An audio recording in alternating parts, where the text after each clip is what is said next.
Once upon a time, in the heart of an ancient forest, lived a young owl named Oliver.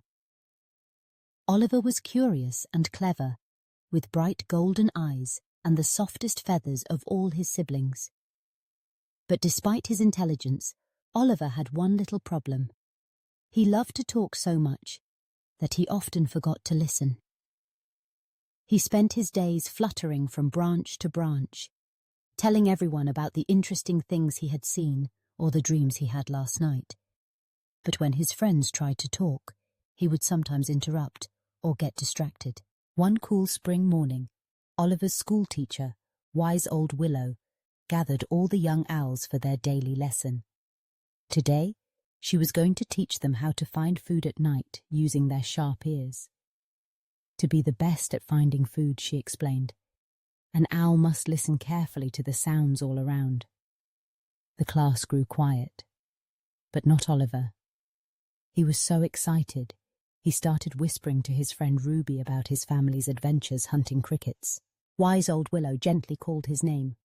"Oliver, are you listening?" Embarrassed, Oliver nodded, but he realized he hadn't heard what the lesson was about. So for the rest of the class, he tried very hard to keep his beak closed and his ears open. He learned that the tiniest sound, a squirrel's sneeze or the fluttering wings of a moth, could lead him to a tasty dinner. At the end of class, wise old Willow gave them all homework. That evening, they must try to find their own food by listening instead of looking. That night, as the moon rose high above the canopy, Oliver's tummy rumbled. "I can do this," he whispered to himself.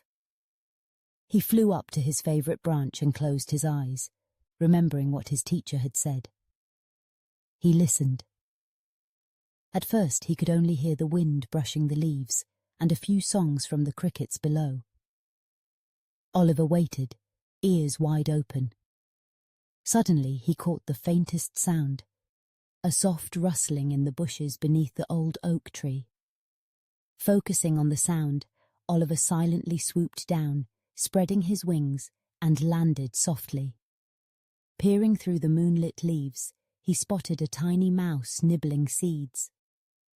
With a gentle flap, Oliver caught his dinner, and felt so proud.